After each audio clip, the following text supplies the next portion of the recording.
Welcome to the EY Health Sciences and Wellness Experience podcast series, a series dedicated to exploring the trends that are reshaping the industry. No one is completely blowing up their existing supply chain and rebalancing it. It's fairly globally distributed on an end-to-end basis already, and they're really assessing, is there a risk to the existing supply chain? Join us to examine and embrace the age of health experience.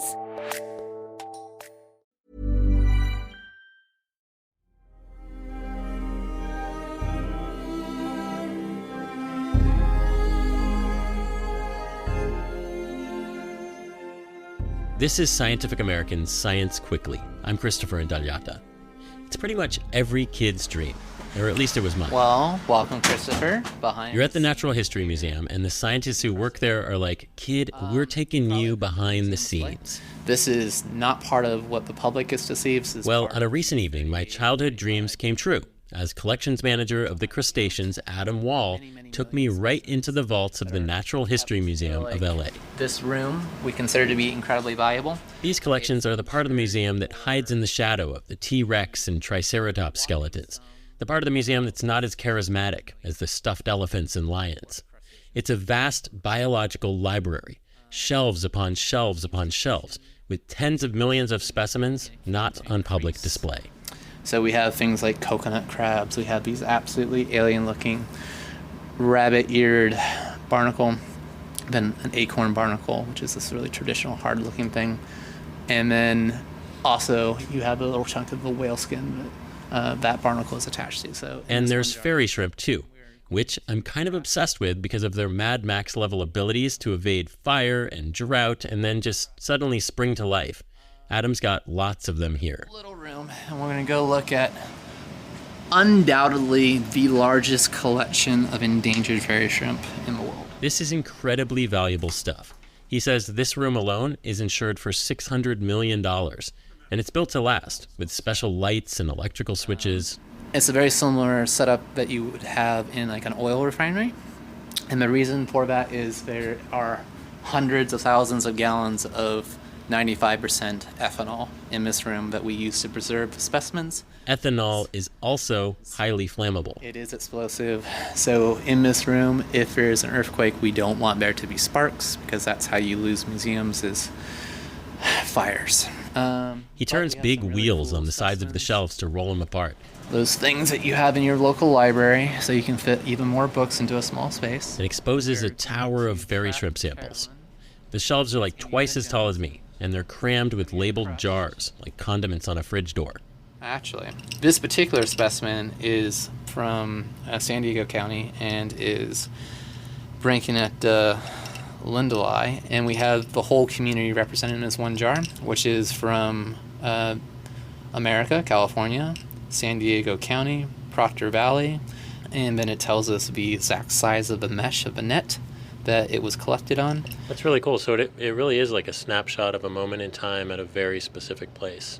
Exactly. And we're incredibly happy to be the repository for vernal pool fairy shrimp in Southern California. Kind of looks like you're running out of room, though. Don't talk about it. Every collections manager in this place is running out of room. I am, and specifically for the fairy shrimp, I'm going to have to move everything and make some more room. The reason the museum needs to make room for these fairy shrimp samples is pretty much the reason the museum needs to make room for anything else. It's to keep these relics from a particular time and place on planet Earth so future scientists can answer the questions we still don't know we need to ask. And it's just really important to have these snapshots of the biodiversity through time. That's exactly why this collection is so valuable. For example, they have crabs collected at Pacific atolls before and after nuclear bombing tests in the 40s and 50s. Nobody's ever going to be able to sample those pre-explosion crabs again. It is a time machine that allows you to go to places that don't exist, to ecosystems that have been destroyed, or to just very conveniently go and look at the biodiversity that exists in Madagascar, because we had that on a shelf and we can walk around and look at it instead of getting on a plane and dealing with all the hassles of international travel. And in the case of vernal pools, because so many of them have already been destroyed, A jar sitting on a shelf here might be the only record left of the biodiversity that once existed in a particular pond, and it's just waiting there for a scientist to discover it. But aside from all these jars, Adam had promised over email to show me some real live fairy shrimp too. So we head back to his lab on the other side of the museum, winding through a maze of hallways and galleries and stairwells. Up this set of stairs, which is for the original part of the museum, into the Grand Rotunda, and then I decided... The rotunda is truly stunning.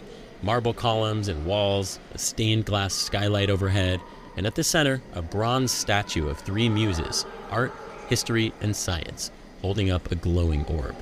It's pretty cool. So, anyways, we should probably... It's actually fairy shrimp season, which you probably noticed because... Back at Adam's lab, there are yet more vials sitting on one of the lab benches, samples field researchers have recently sent into the museum. Remember how he's running out of room in the collection vault?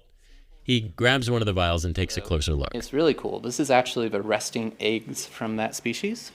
And if you were to take this sample and expose it to rainwater and put the right conditions, so like the right temperature, the right humidity in the air, you would actually get baby fairy shrimp in like 24 hours. Luckily, he's already thought ahead. You want to look at some baby fairy shrimp, which just hatched out an hour ago or so?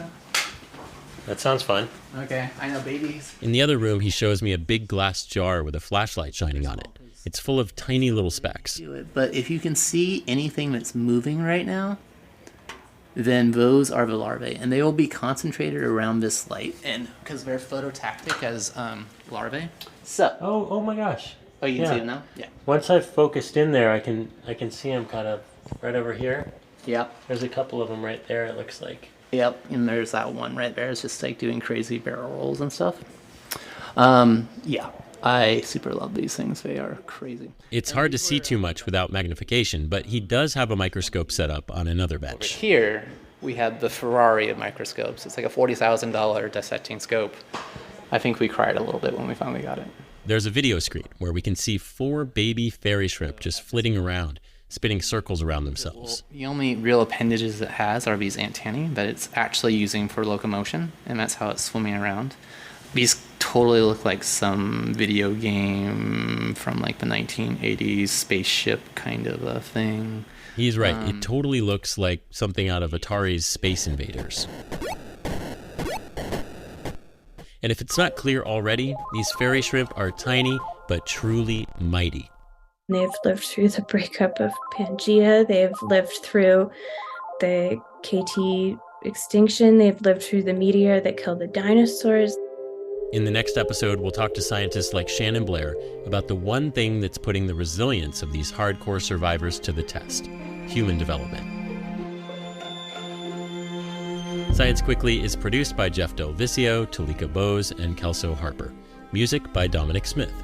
Don't forget to subscribe to Science Quickly wherever you get your podcasts, and head over to scientificamerican.com for in-depth science news.